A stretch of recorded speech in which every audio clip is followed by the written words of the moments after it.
The viewport stretched across the entire wall, showing the planet below in painful detail. Daeun stood with his hands clasped behind his back, staring at the world they had just fought for. Terminus 7 looked dead. The cities that once glowed with Vorath technology were now dark craters. The forests were ash. The oceans had turned gray with debris. The battlefield below was quiet. It should have felt like victory. The Vorath Empire had ruled this sector of space for 200 years. They had crushed 47 civilizations. Their ships were faster. Their weapons were stronger. Their soldiers were trained from birth to conquer. Humanity had only been in space for 70 years. Everyone said humans would lose, but they won. Daeun didn't feel like a winner. He felt tired. Behind him, the command center buzzed with activity. Officers tracked the remaining Vorath ships as they fled into deep space. Engineers worked to repair the damaged human fleet. Medical teams counted the dead. Daeun had stopped counting 3 days ago. "Commander." A woman's voice pulled him from his thoughts. He turned to see Yuna approaching with a data tablet in her hands. She was the chief science officer, brilliant and sharp. Her uniform was wrinkled, and dark circles shadowed her eyes. Nobody had slept properly in weeks. "What is it?" Daeun asked. "Something's wrong," Yuna said. She handed him the tablet. "The Vorath don't retreat. Not ever. In every battle we studied, they either won or fought to the last soldier. But yesterday, they just left." Daeun looked at the data. Yuna was right. The Vorath fleet had been winning. They had superior numbers and firepower. Then suddenly, their ships turned and ran. The human forces had been too surprised to chase them properly. "Maybe they finally learned fear," said a deep voice. Wonho walked up to join them. He was Daeun's second in command, a former ground assault leader.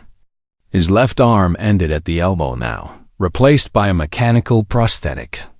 He had lost the real one on Europa Station. "The Vorath don't know fear," Yuna replied. "They're conditioned against it. Genetic modifications, neural training, chemical suppressants. A Vorath soldier literally cannot feel afraid." "Then what made them run?" Wonho asked. Yuna tapped her tablet, bringing up a new screen. "I've been scanning the planet. There are energy readings coming from deep underground. Very deep. At least 50 kilometers down. Vorath weapons?" Daeun suggested. "I don't think so. The energy signature is wrong. It's too old. Way too old." Yuna zoomed in on the readings. "Commander, this energy pattern doesn't match anything in our database or the Vorath database we captured. It's something else entirely." Daeun studied the data. Strange pulses of power emanated from dozens of points across the planet. They formed a pattern, like a web spreading beneath the surface. "How old are we talking?" "Millions of years.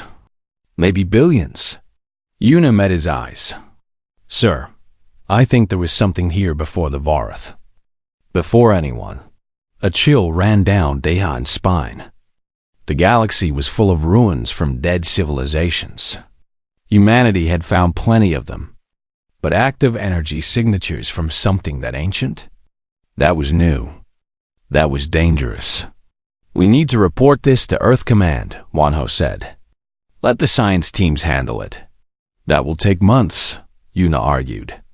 "By then, the Vorath might come back. Or someone else might claim this planet.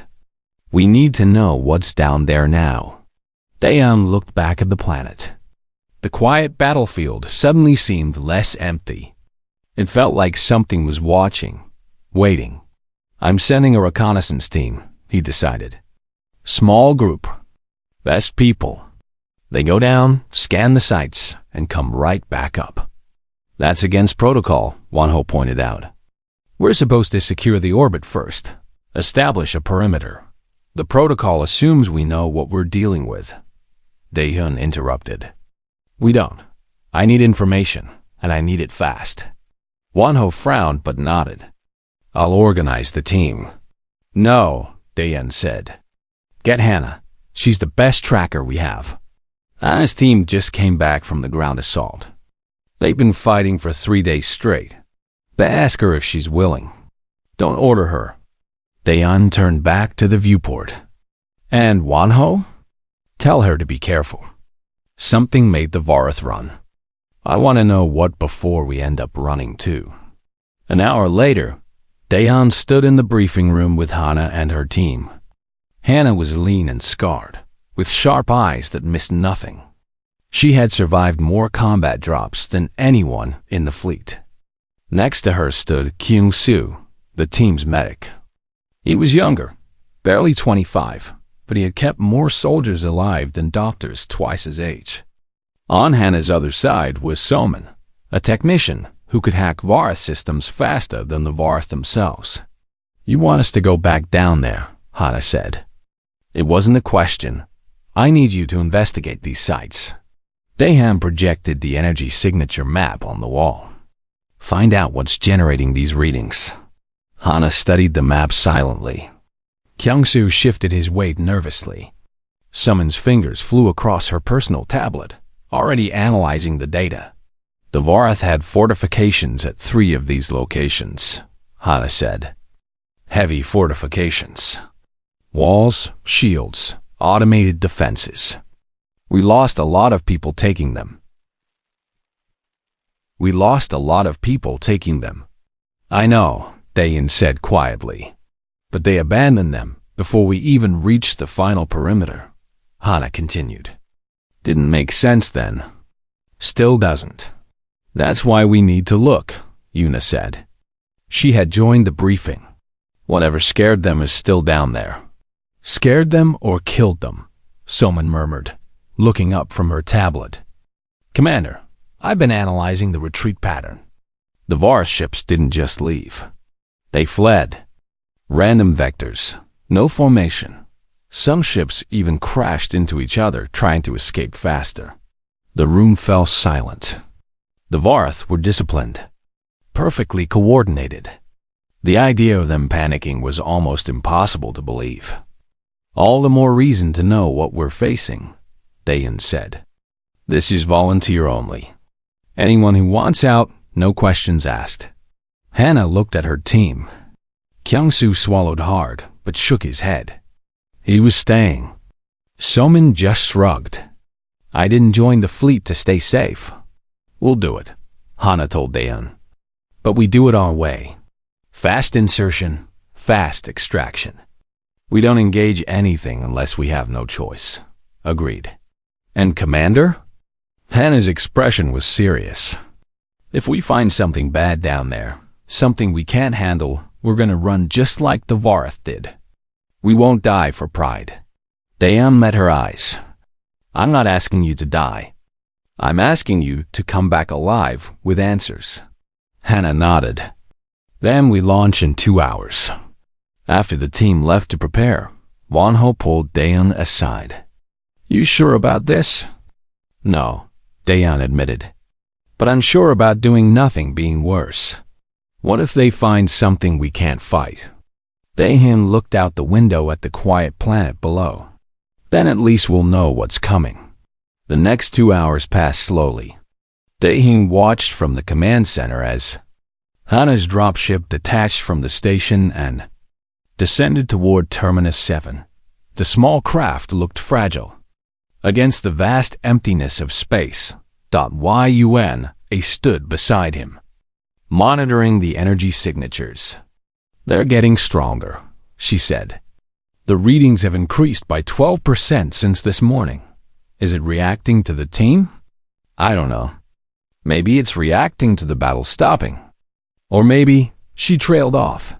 Maybe what? Maybe it's waking up. Dayan watched the dropship disappear into the planet's atmosphere. The battlefield below was quiet. But he had the terrible feeling that the quiet wouldn't last much longer. Something was down there. Something ancient. Something powerful, and humanity had just knocked on its door. The dropship cut through the atmosphere like a knife through smoke. Hannah gripped the safety rail as the craft shook violently. Through the small window, she watched the burned landscape rush up to meet them. What had once been a Vara city was now a wasteland of twisted metal and broken towers. Landing in 30 seconds, the pilot announced. Hannah looked at her team. Kyung-soo checked his medical supplies for the third time. Soman had her eyes closed, running through system diagnostics on her hacking equipment. They were good soldiers. Good people. Hannah just hoped she could bring them back alive. The dropship touched down with a heavy thud. The rear door hissed open, and dust swirled into the cabin. Hannah stepped out first, rifle ready. The air smelled like burned plastic and something else, something she couldn't identify. Something wrong. The city was silent. No wind, no animals. No movement at all. Just ruins stretching in every direction. "It's too quiet," Kyung-soo whispered. "Yeah," Hannah agreed. "Stay sharp. Stay together." They moved through the streets carefully. Varath buildings rose around them like the bones of giant creatures. The architecture was strange, all sharp angles and impossible curves. Everything was made from a dark metal that seemed to absorb light. Soman stopped at a computer terminal that had somehow survived the battle. She pulled out her tools and connected to it. Her fingers flew across the keyboard. "I'm in," she said after a minute. "The system's damaged but functional. What can you find?" Hannah asked. "Lots of data. Battle reports, supply logs, personnel records." Soman frowned. "Wait, there's something else." A priority message sent 6 hours before the Varath retreat. "Can you read it?" Soman's frown deepened. "It's in the Varath commander's personal code. This wasn't meant for regular soldiers." She typed faster, breaking through the encryption. When the message appeared on her screen, her face went pale. "What does it say?" Hannah demanded. Soman read slowly, translating from Varath. "They woke it. We cannot stop it. Flee while you can. Do not return to this world. Tell the High Command. Tell them we were wrong. So very wrong." Kyung-soo laughed nervously. "Woke what? Wrong about what?" "It doesn't say." Soman disconnected her equipment. But whatever it was, it scared them enough to abandon an entire planetary invasion. Hannah checked her scanner. The energy readings Yuna had detected were stronger here. Much stronger. They pulsed like a heartbeat from somewhere deep below. "The nearest signature is 2 kilometers east. Let's move." They walked through the dead city. Hannah kept watching the shadows, expecting an attack that never came. The silence pressed down on them like a weight. It wasn't natural. It wasn't natural. Even a destroyed city should have some sound. Whined through broken windows. Metal settling. Something. But there was nothing. They reached the coordinates an hour later. The energy signature came from a massive crater in the center of a plaza. Hannah approached the edge carefully and looked down. The crater went deep, deeper than she could see. Strange lights pulsed far below, blue and green and colors that hurt to look at. "That wasn't here before," Kyung-soo said. "I saw satellite images of this plaza. It was intact yesterday." "Something came up from underneath," Soman said. She pointed to the crater walls.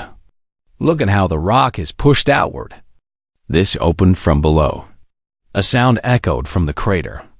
Low and rhythmic. Like breathing. "We should go back," Kyung-soo said. His voice shook slightly. "Report this and let command decide." Hannah was about to agree when movement caught her eye. Something was climbing up from the crater. Something big. "Get back," she shouted.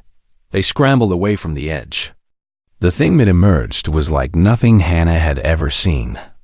It was roughly humanoid, maybe 3 meters tall, made of the same dark metal as Varath buildings. But it moved wrong. Its joints bent in directions that shouldn't be possible. Its head had no features, just a smooth surface that reflected the sky like a mirror. It stood at the crater's edge and turned toward them. Hana raised her rifle, but before she could fire, the creature spoke. Not with a mouth. The sound came from everywhere at once, vibrating through the air and ground. Contamination detected. Initiating cleansing protocol. Then it moved, fast, too fast. Hana's training kicked in. She fired 3 shots at center mass. The bullets sparked off the creature's metal body and did nothing. It reached for Kyung-soo, who dove aside just in time. Somin threw a concussion grenade. The explosion knocked the creature back a step, but didn't damage it. Run. Hana ordered. They ran. Behind them, the creature followed with long, mechanical strides. It didn't chase them like an animal. It pursued them with cold calculation, cutting off escape routes and herding them deeper into the city. Hana's radio crackled.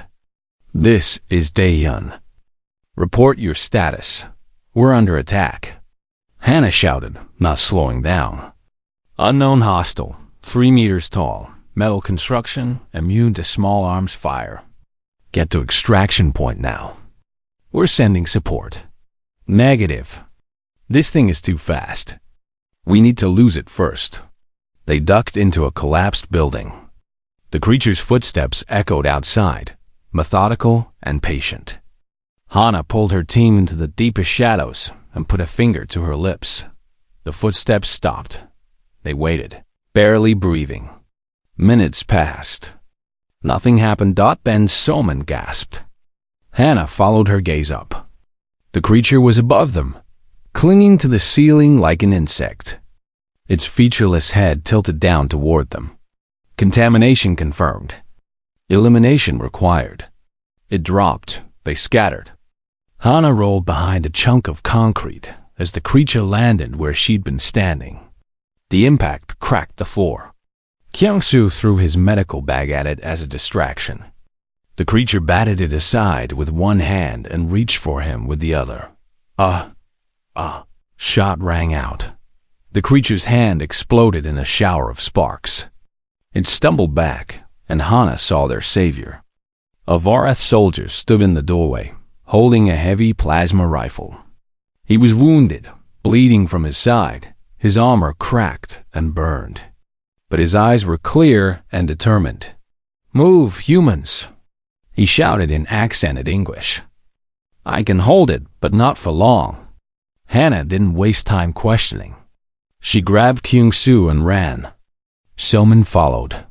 Behind them, the Varath soldier fired shot after shot, each blast lighting up the ruined building like lightning. They emerged into the street and kept running. The Varath soldier crashed out a moment later, the creature right behind him. He turned and fired one more shot, hitting the creature in its chest. The blast knocked it backward, buying them precious seconds. "This way." The Varath soldier led them through a maze of ruins. Hana could hear more of those creatures now, their footsteps echoing from all directions. How many were there? They ducked into a reinforced bunker. The Varath soldier sealed the door with a security code and slumped against the wall. Kyung-soo immediately moved to treat his wounds. "Why did you help us?" Hana asked, rifle still ready.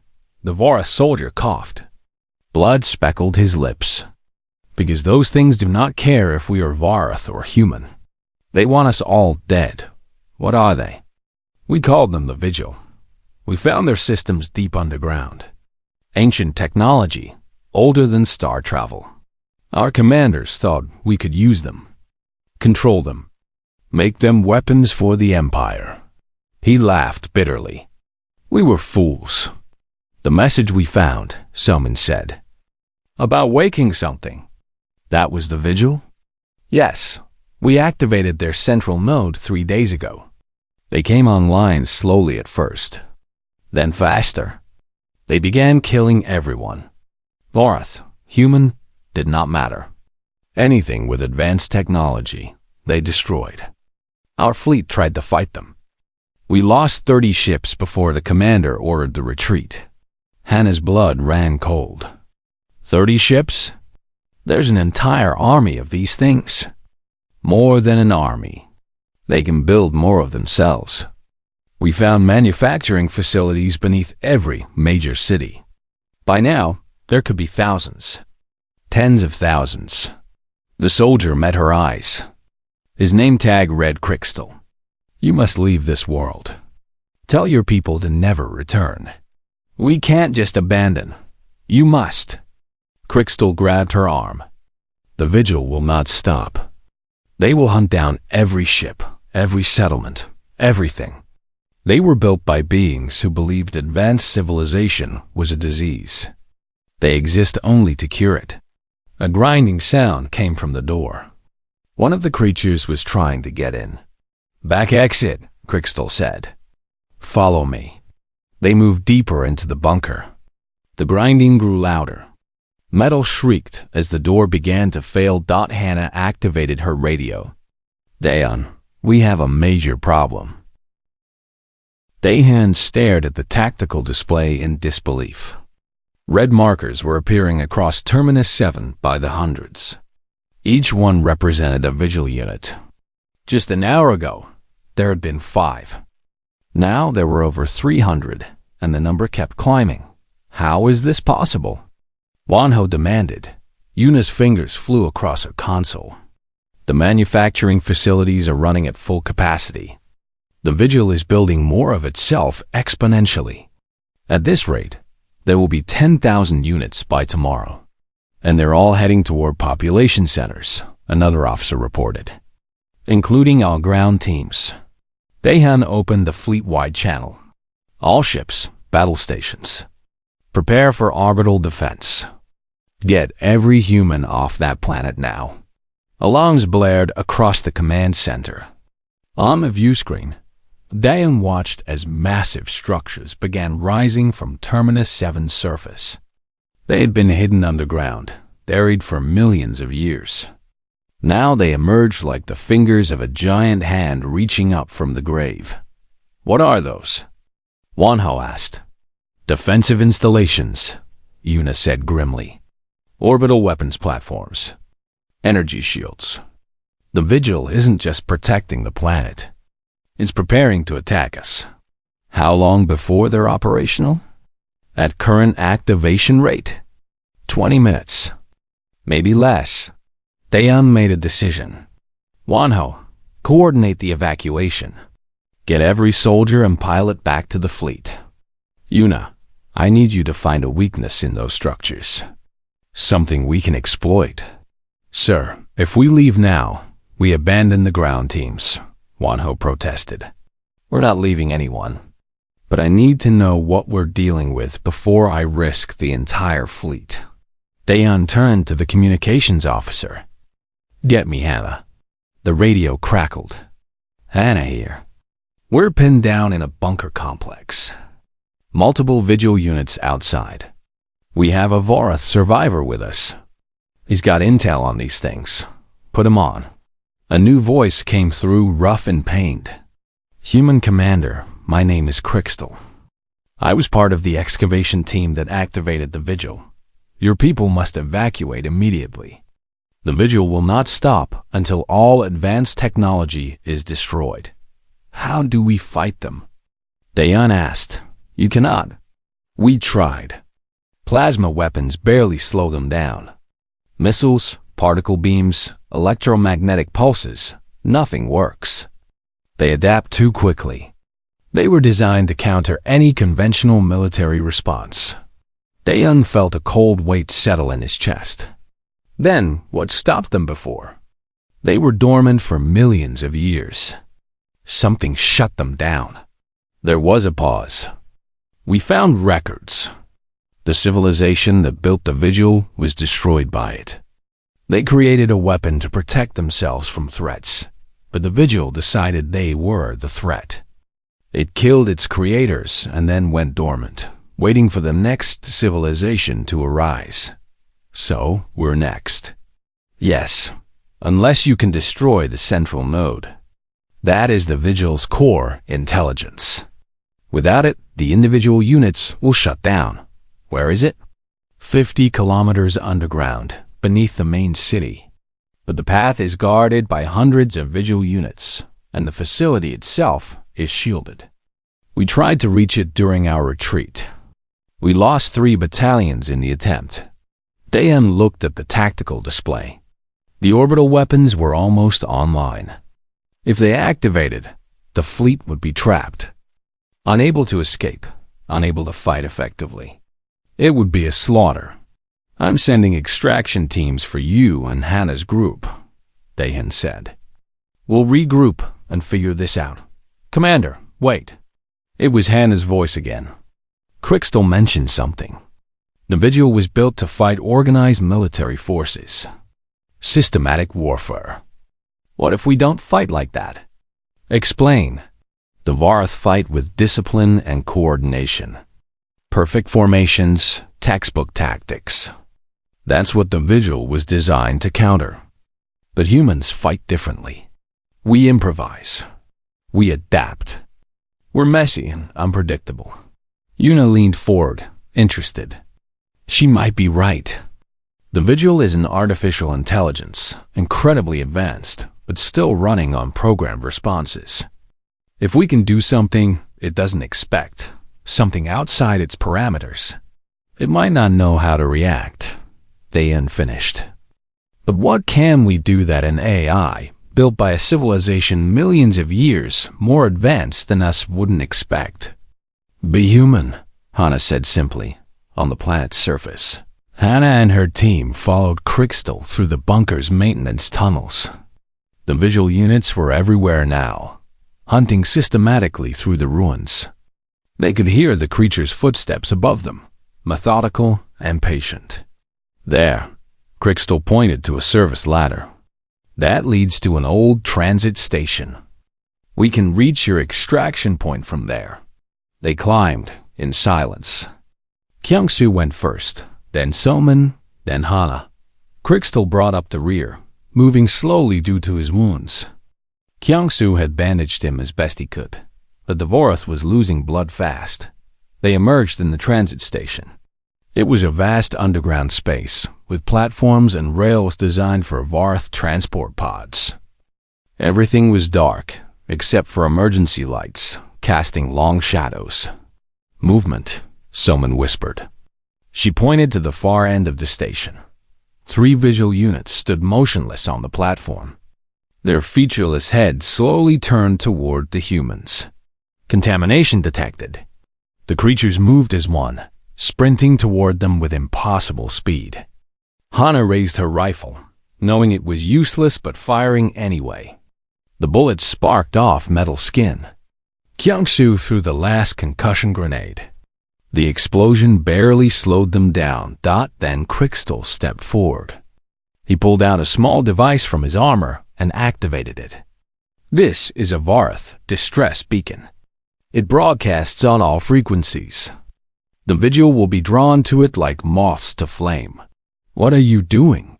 Hannah demanded, giving you time to escape.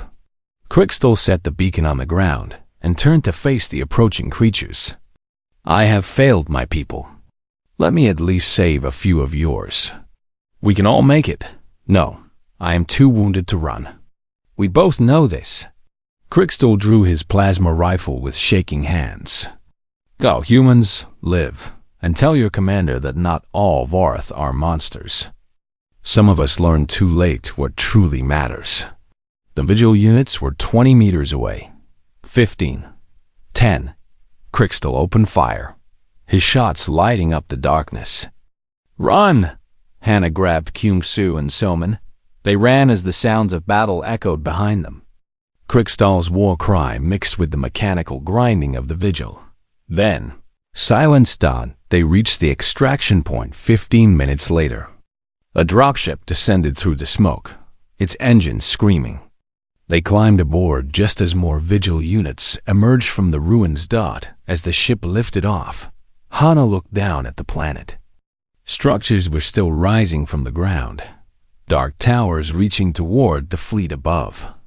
She thought about Krickstow's last words, about enemies becoming allies, about learning what truly mattered. On the command deck, Dahan watched the evacuation. Most of the ground teams were back, but the orbital weapons were almost ready. They were out of time. "Commander, incoming transmission," the communications officer said. "It's from one of the Vorath evacuation ships." "Put it through." A Vorath face appeared on screen. It was older, scarred, with cold eyes that had seen too many wars. "Human Commander, I am Fleet Master Vorish of the Vorath Empire. I have been monitoring your situation. Here to watch us die?" Dahan asked bitterly. "No, here to propose a ceasefire. My fleet is 3 days away. We have weapons that might help. Antimatter torpedoes that can reach deep underground. Shields that can withstand the Vigil's orbital platforms, at least for a time. Why would you help us?" Varesh's expression softened slightly. "Because I received a transmission from one of my soldiers before he died. A soldier named Krickstow. He told me that humans and Vorath bled together against the Vigil, that your people could have abandoned him but chose to protect him instead. He said that in war, we learn who our true enemies are." The Fleet Master paused. "The Vigil will not stop with your fleet, human. It will hunt every technological civilization in the galaxy. Today, it is your problem. Tomorrow, it will be mine." Dahan met Wano's eyes. The second in command nodded. They needed every advantage they could get. "How long until your fleet arrives?" Dahan asked. 3 days. "Can you hold that long?" Dahan looked at the orbital weapons charging up on the view screen, at the thousands of Vigil units spreading across the planet, and his tired, frightened crew. "We'll find a way." The next 3 days were the longest of Dahan's life. The Vigil's orbital weapons came online and began firing at the human fleet. The ships scattered, using the planet itself as cover, playing a deadly game of cat and mouse with weapons that had been waiting millions of years to kill. They lost 2 destroyers in the first hour. The crew escaped in evacuation pods, but watching those ships explode still felt like defeat. Every hour, more Vigil units emerged from underground. Every hour, the situation got worse. Dahan called a meeting in the war room. His senior officers gathered around the holographic display showing Terminus 7. Everyone looked exhausted. Some were injured. All were afraid, though they tried to hide it. 3 days, Wano said. "The Vorath fleet will be here in 3 days, assuming they actually come. We've lost 12% of our combat capability. Casualties are mounting. Morale is dropping. Sir, we can't hold out that long." "We have to," Dahan replied. "If we retreat, the Vigil will follow us. They'll track our ships back to human colonies. We can't let that happen." "Then we need a new strategy," said Minji. She was the chief engineer, young but brilliant. Her eyes were red from lack of sleep, but her mind was still sharp. "We can't fight them with conventional weapons." "But maybe we don't need to."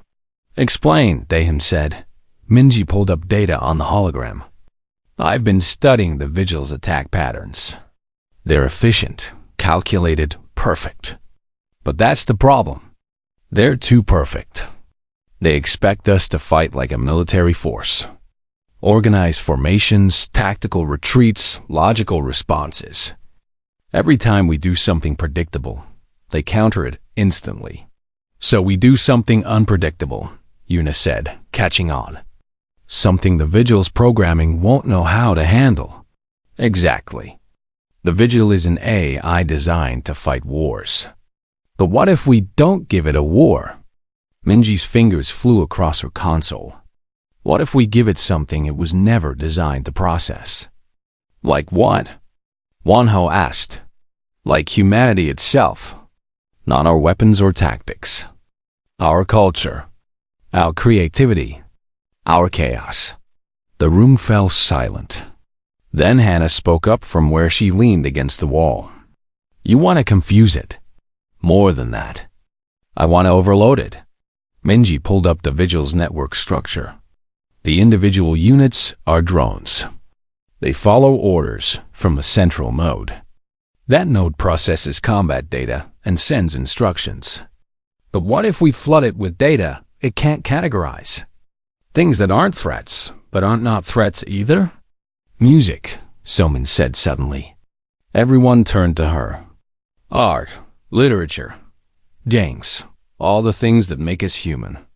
The Vigil was built to identify and eliminate military technology. But what about a transmission of a child singing? What about poetry? What about a game of chess? Yuna's eyes widened. It would try to analyze them, determine if they're weapons. But they're not weapons. They're just human.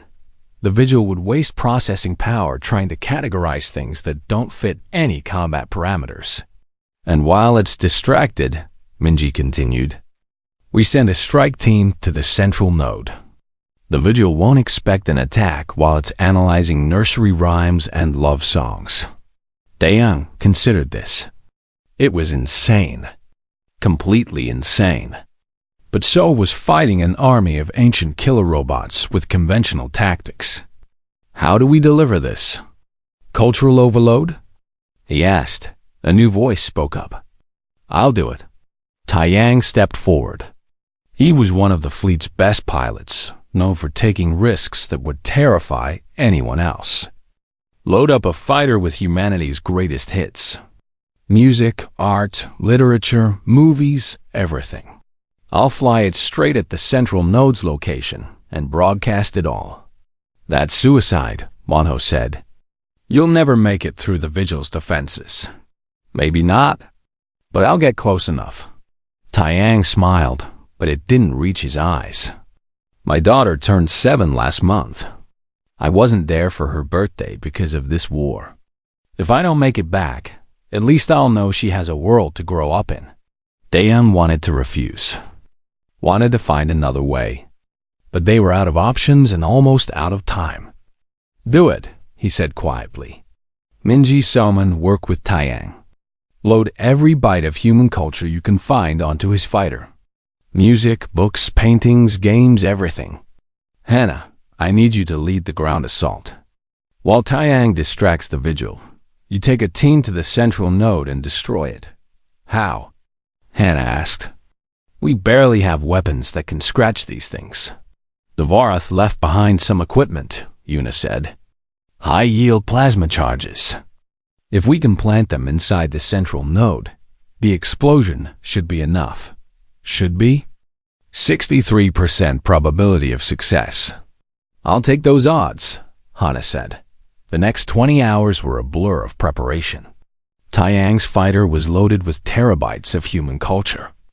Soman added everything she could think of.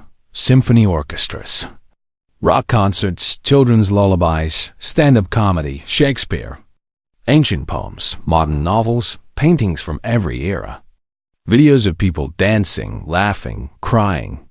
Living. Hannah trained with her assault team. Kyungsu organized medical supplies. Wonho coordinated with the fleet to provide covering fire. Everyone knew this was their last chance. On the morning of the attack, Daeyin found Taiyang in the hangar bay. The pilot was sitting in his fighter's cockpit, looking at a photo of his daughter. You don't have to do this, Daeyin said. Taiyang looked down at him. Yeah, I do. Someone has to. Might as well be me. Your daughter needs her father. My daughter needs a future. Taiyang put the photo away and started the fighter's engines. Tell her I loved her, okay? And that everything I did was to make sure she could grow up free. Before Daeyin could respond, the fighter lifted off. Taiyang gave a casual salute through the cockpit window and rocketed toward the planet. Daeyin watched him go, feeling older than his years. Then he opened the fleet-wide channel. All units, this is the commander. Operation Cultural Shock is a go. Give them everything we've got. Taiyang's fighter screamed through the atmosphere. Vigil units fired at him from the ground, but he dodged with skill born from 1,000 combat missions. He activated the broadcast.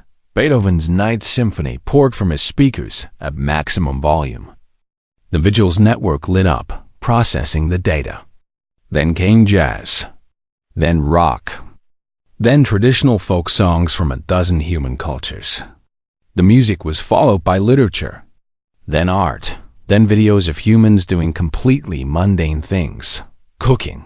Playing with children. Walking through parks. The Vigil's central node received all of it and tried to analyze it. Is music a weapon? Are paintings threats? What is the tactical significance of a recipe for pasta? The AI dedicated more and more processing power to categorizing the data, trying to find the danger. While it was distracted, Hana's team dropped from orbit. They hit the ground 2 kilometers from the central node's entrance and ran. Vigil units moved to intercept, but they were slower now, less coordinated. The central node was too busy trying to understand why humans would create something as illogical as abstract art. Taeyang pushed his fighter harder, diving toward the massive spire that marked the central node's location. Vigil weapons locked onto him. He broadcast a recording of his daughter singing a nursery rhyme. The weapons hesitated for a fraction of a second, processing this new data. That hesitation saved his life. He dodged the first volley and broadcast more. A comedy special. A dramatic play. A cooking show. The Vigil couldn't understand any of it. Hana's team reached the entrance to the central node. It was guarded by 10 Vigil units. But the units were moving erratically, their coordination broken. Hana's team opened fire with the Varath plasma weapons, and this time, they did damage. The distracted Vigil couldn't adapt fast enough. They fought their way inside. The central node chamber was vast, filled with technology that hurt to look at. At the center was a crystalline structure pulsing with light. The heart of the Vigil. Plant the charges. Hana ordered. Her team moved fast. They attached plasma charges to the crystal, while Kyung-Soo held off the Vigil units, trying to stop them. Above, Taeyang's fighter took a hit. His right engine exploded. He fought to keep control, still broadcasting. The last thing he transmitted was his daughter's laughter. Recorded on her 7th birthday, the Vigil's central node received that laughter, and for the first time in millions of years, encountered something it truly could not process. What was the purpose of this sound? What threat did it represent? In that moment of confusion, Hana activated the charges. "Everyone out!" she screamed. They ran as the plasma charges began their countdown. 10 seconds. 9. 8. Taeyang's fighter crashed into the Vigil spire, exploding in a ball of fire. The plasma charges detonated. The central node died. The explosion lit up the planet like a second sun. From orbit, Daeheem watched the central node collapse in on itself, taking half the city with it. The shock wave spread for kilometers, shaking the ground and toppling the ancient structures that had risen to destroy them. For a moment, nothing happened. The Vigil units across the planet kept moving, kept hunting. Then, one by one, they stopped. Their movements became jerky, uncoordinated. They stumbled and fell. Within minutes, every Vigil unit on Terminus 7 went silent and still, like puppets with their strings cut. The orbital weapons powered down. The underground manufacturing facilities went dark. The threat that had seemed unstoppable just moments ago simply ended. The battlefield below was quiet. Did we win? Wonho asked, his voice barely a whisper. Daehin couldn't speak. He could only nod. The command center erupted in cheers. Officers hugged each other. Some cried. Others just slumped in their chairs, relief washing over them like a wave. They had survived. Against all odds, they had survived. But the celebration felt hollow to Daeyeon. He thought about Taeyang's fighter, now a smoking crater on the planet's surface. About Crystal, who gave his life so humans he barely knew could escape. About all the soldiers who wouldn't be going home. "Sir, we're receiving a transmission from the planet," the communications officer said. "It's Hannah's team. Put her through." Hannah's face appeared on screen, covered in dust and blood, but alive. "Mission accomplished, Commander. The central node is destroyed. We have 3 injured, but no casualties." She paused. Taiyang didn't make it. His fighter went down right on top of the target. "I know," Daeyun said quietly. "He was a hero." They all were. "Yes, sir." "Requesting extraction. Dropships are already on their way." "Good work, Hana, all of you." The screen went dark. Wonho put a hand on Daehan's shoulder. "We should inform Earth Command. Let them know we're secure." "Not yet." Daehan looked at the tactical display. "The Varath fleet is still approaching. We need to decide how to handle that." They helped us. Shared intelligence. Offered weapons support. They're still the enemy. An enemy that has conquered dozens of star systems. An enemy that lost most of their fleet to the same thing we just fought, Yuna pointed out. She had been listening to Varath communications. Fleet Master Varish wasn't lying. The Vigil destroyed 30 Varath ships and killed thousands of their soldiers. They're just as hurt as we are. Daehan considered this. War between humans and Varath had seemed inevitable. Both species wanted the same resources, the same territory. But the Vigil had changed something. It had shown them a bigger picture. "Open a channel to Varish," Daehan ordered. The Varath Fleet Master appeared on screen a moment later. His scarred face showed surprise. "Human Commander, I see you survived. Congratulations. We destroyed the central node. The Vigil is offline." Varesh's eyes widened. "You succeeded where we failed. How?" "We confused it," Daehan said. "Overloaded its processors with things it couldn't categorize as threats. Then we hit it while it was distracted. Clever. Very human." Varish almost smiled. "My fleet will arrive in 6 hours. What do you plan to do with us when we get there?" "That depends." "What do you plan to do?" "Originally, salvage what we could from the planet and leave.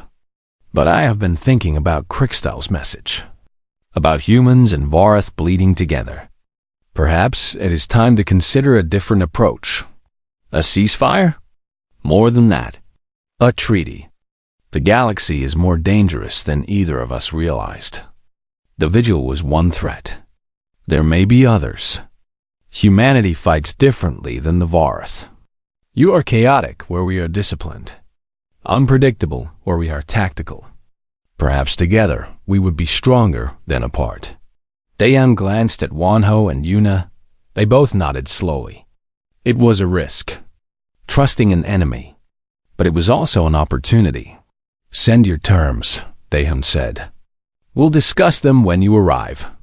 Varish inclined his head. "Until then, Human Commander." The transmission ended. The command center was silent. Then Wonho laughed. "Did we just make peace with the Varath?"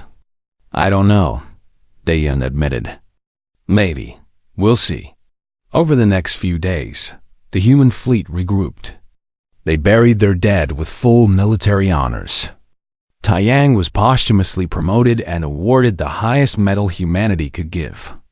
His daughter received a message from every member of the fleet, telling her how brave her father had been. The Varath fleet arrived as promised. Instead of weapons ready, they came with their shields down and communications open. Daehan met with Varish in person. On a neutral station orbiting Terminus 7, the two commanders stood on opposite sides of a conference table, studying each other. Varish was older, with more scars and harder eyes. But Daehan saw something else there. Respect, and maybe the beginning of trust. "Your people fought well," Varish said. "The Vigil has ended civilizations before. You are the first to defeat it." "We got lucky," Daehan replied. "And we had help. Krikstal gave his life to save my soldiers." Crystal was a good warrior. He understood what many in the Varth Empire do not. That strength comes not just from conquest, but from knowing when to fight and when to make peace. Vorish slid a datapad across the table. Here are our terms. Non-aggression pact. Shared intelligence on potential threats. Joint research on ancient technologies like the Vigil. And most importantly, an agreement that neither of our species will expand into the other's territory without negotiation first. Dayan read the terms carefully. They were fair. More than fair, actually.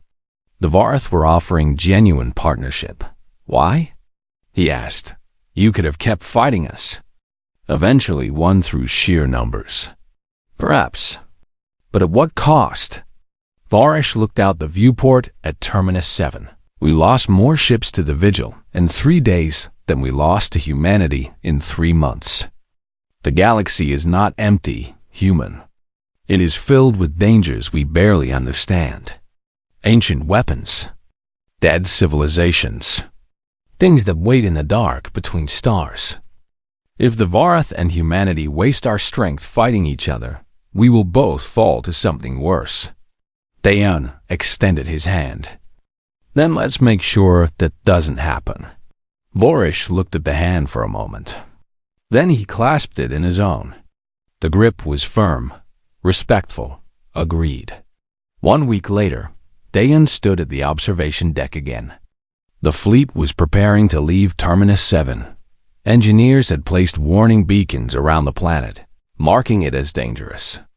No one would accidentally wake another Vigil system. Yuna joined him at the viewport. She had been busy analyzing the data they recovered from the central mode. I found something you should know, she said. The Vigil wasn't alone. There are 37 other systems like it across the galaxy. All dormant. All waiting to kill anyone who gets too advanced. 37, Dayan repeated. That's a lot of ancient death traps. Yes, but here's the interesting part. None of them have been defeated before. The civilizations that built them all fell to their own creations. Except now, we know how to fight them. With chaos and creativity. Exactly. And the Varth know too. Varish has agreed to share this information with his government. Together, human and Varth forces could disable these systems. Free the galaxy from weapons that should have stayed buried. Dayan smiled. It was a real smile. The first in weeks. So we went from fighting the Varth to fighting alongside them. All because of a war we thought we were winning. Funny how that works, Yuna said. Hana approached, carrying a small box. Commander, this arrived from Earth. It's for you. Dayan opened the box. Inside was a simple recording device and a note. The note was from Taiyang's daughter. It read, "Thank you for bringing my daddy's message to me. He told me he loved me and that he was fighting to make the galaxy safe. Please keep fighting for that. I want to see the stars someday without being afraid." Dayan played the recording. It was Taiyang's last transmission, the one he sent before his fighter crashed. His daughter's laughter filled the observation deck, pure and joyful and completely human. That's what we're fighting for, Wanho said quietly. He had joined them without anyone noticing. Not territory or resources. That. Yeah, Dayan agreed. That exactly. The fleet began to move, leaving Terminus 7 behind. But they weren't retreating. They were regrouping, preparing. The Varth had transmitted coordinates for 3 more Vigil sites. Human and Varth ships would investigate them together. As they jumped to faster-than-light travel, Dayan took one last look at the planet below. The battlefield was quiet now. Truly quiet. Not the silence of death, but the silence of peace. He thought about Crystal's last words. About learning what truly mattered. The Varth soldier had been right. War taught hard lessons. Sometimes those lessons came too late. But sometimes, if you were lucky, they came just in time. Set course for the next Vigil site, Dahin ordered. "And send a message to Varesh's fleet. Tell them we'll meet them there." "Yes, sir." The ships disappeared into the stars. Behind them, Terminus 7 grew smaller and smaller until it was just another point of light in an infinite galaxy. A galaxy that was still dangerous, still full of ancient threats and unknown horrors. But for the first time, humanity wasn't facing it alone. They had allies now. Unlikely allies, born from shared struggle and mutual respect. The war between humans and Vorath wasn't over. It was transformed, changed into something new, something better, asterisk.